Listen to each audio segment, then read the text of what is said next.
Breve cronología. 1902. Nace en Viena el 28 de julio. 1919. Formula el falsacionismo tras comparar la ciencia de Einstein con la pseudociencia de Marx, Freud y Adler. 1928. Se doctora en filosofía.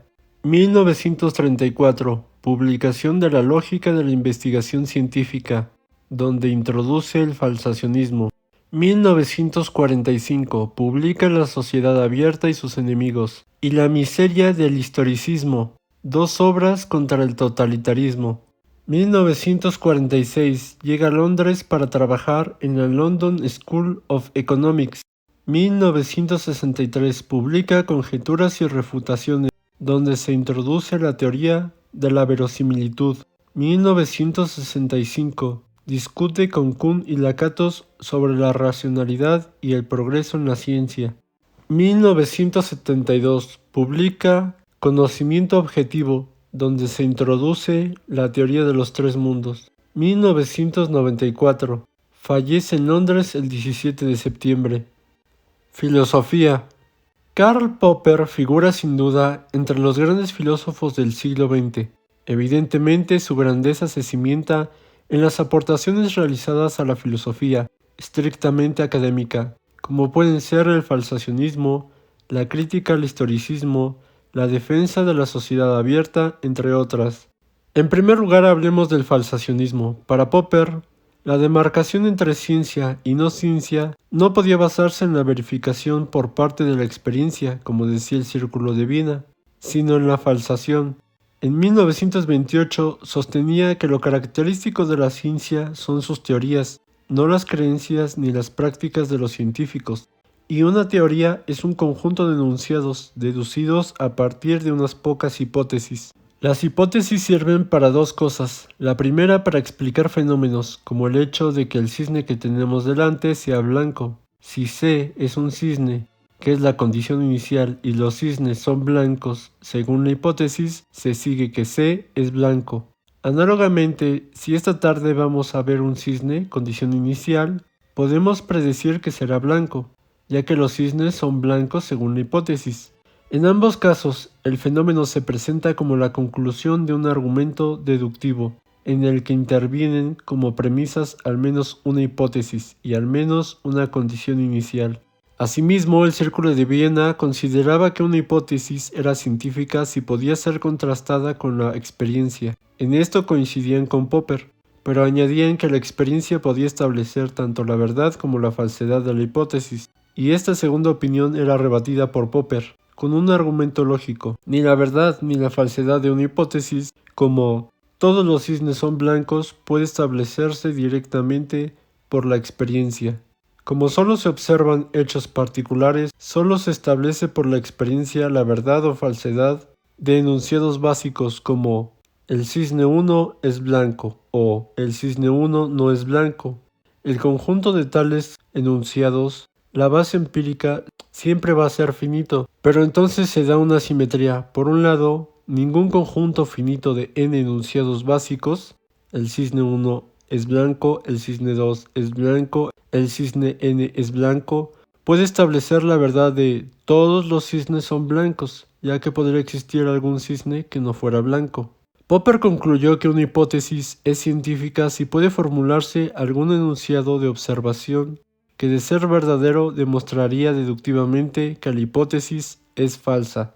En conclusión, el falsacionismo de Popper sostenía que el conocimiento científico no avanza a través de la inducción, sino a través de conjeturas y refutaciones.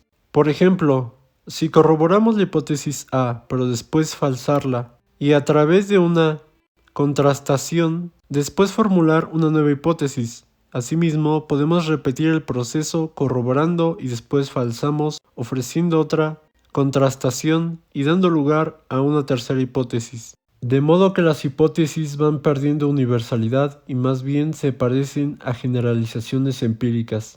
El siguiente punto a tratar es la sociedad abierta.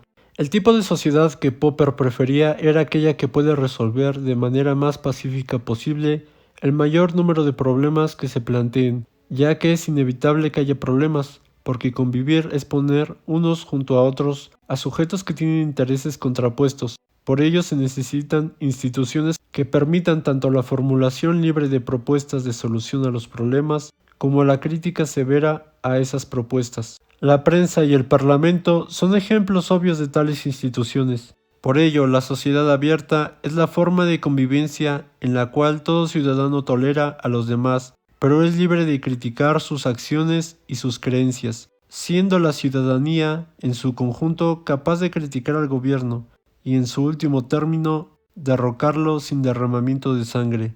Son prioritarias en toda sociedad abierta de los ciudadanos la no violencia, el respeto a las diferencias y la protección tanto de minorías como de quien está en situación desfavorable. El régimen político que mejor garantiza la existencia de sociedades abiertas es el democrático. Lo siguiente a tratar es la filosofía de Popper en el racionalismo crítico.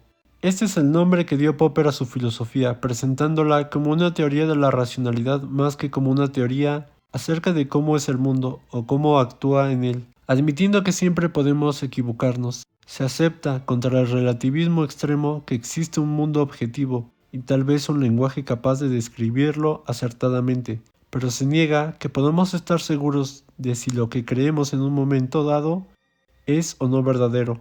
Dadas estas premisas, y como es más fácil criticar creencias que justificarlas, se defiende que hemos de basarnos en la experiencia y en la lógica más que en las emociones, a la hora de criticar creencias con objeto de aceptar como menos malas las que mejor resistan la crítica. Para finalizar, el 15 de noviembre de 1960, Popper sorprendió a sus alumnos de la London School of Economics con una lección de metafísica donde abordaba el problema de la libertad humana, que para él tenía una vertiente teórica: creamos y criticamos teorías porque somos libres, y otra práctica: somos responsables de nuestros actos porque somos libres. El problema al que trataba de dar respuesta Popper es el del libre albedrío, que desde la revolución científica del siglo XVII se plantea en los siguientes términos. Por un lado, las creencias sugieren que todos los acontecimientos obedecen leyes universales y necesarias. Nada ocurre al azar, todo acontecimiento es efecto de acontecimientos anteriores y causa de acontecimientos posteriores. Como nuestras acciones son acontecimientos, no escapan a la causalidad. Popper rechaza este determinismo. En una de sus observaciones pregunta: ¿cómo verificar o falsar que todo acontecimiento está predeterminado si la noción de estar predeterminado no es empírica? Por lo mismo, tampoco se puede verificar ni refutar que algún acontecimiento no esté predeterminado. Espero les haya gustado el video.